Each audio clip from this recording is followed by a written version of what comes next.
Many English learners think confidence comes from knowing more words, forcing out idioms, or using perfect grammar. But after years of teaching, I've learned something rather surprising. Confidence doesn't come from more English, it comes from control and quality. Control of your speed, control of your voice, control of how your message lands. Let's take a little look at the habits that help you sound calm, clear, and confident, even when you're really nervous inside. Habit number 1, slow down. Confidence sounds calm. When people feel really nervous, they often speak really fast and speed up.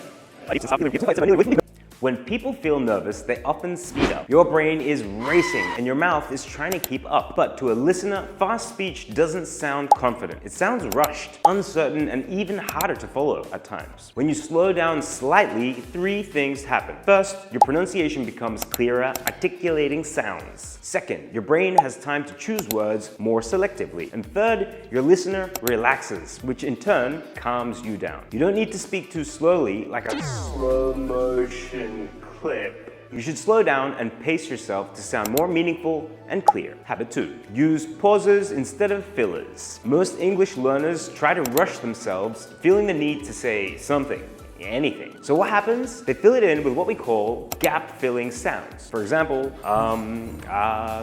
actually, you know? But here's the thing. Strong speakers pause for impact all the time, and it sounds really confident. A pause tells your listener, I'm thinking, I'm choosing my words, and I'm in control. When you replace fillers with pauses, your English instantly sounds more sophisticated, even if your grammar remains relatively the same. So, silence isn't an empty void, silence is powerful. Habit 3, finish your sentences strong. Nervous speakers will also often let their voices trail off toward the end of a sentence. It sounds like a little bit like the volume on a radio or something has just been turned down all of a sudden. This simply leaves the listener guessing, like, what just happened?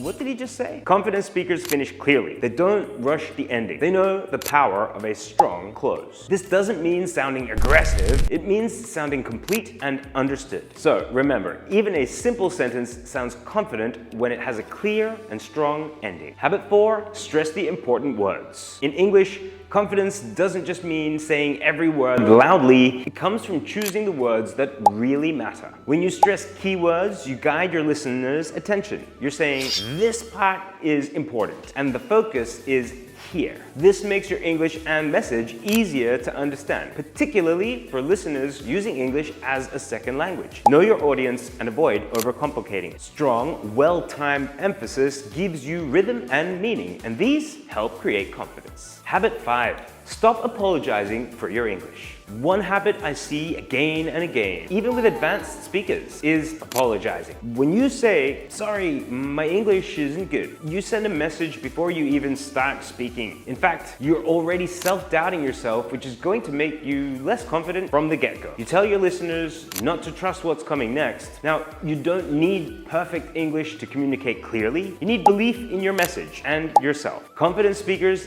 they just keep it going. They clarify, they rephrase, they don't apologize for learning, and we all make mistakes, and that's a natural part of learning. Confidence grows when you push through, do your best, and step out of your comfort zone, not when you stop to apologize. Some practical confidence exercises that you can do at home. So try this at home. Speak for 1 minute about any topic, and don't forget to record yourself. Then listen again, and don't be so harsh or judge your grammar too much. Listen only for speed and pauses, the ending parts of your sentences, and where you did or could emphasize words. Remember, all these habits will shape how confident you can sound. So sounding confident in English isn't about changing your entire personality. It's all about small, intentional habits that help your ideas and message land on point. If this helps you or someone you know what to do. Click like and subscribe for more communication and soft skills tips. And if you want to build confidence for teaching, presenting, or professional English, check out our TESOL courses online or in class and workshops, all at Inspire. The link's in the description below, ladies and gentlemen. Guys, thanks for watching, and remember, just keep speaking, just keep speaking, just keep speaking.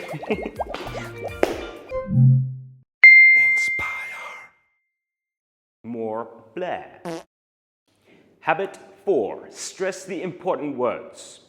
In English, confidence doesn't come from just every...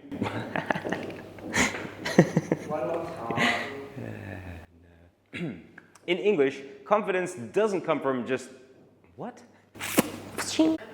Thanks for watching, and remember, just keep speaking, just keep speaking, just keep speaking.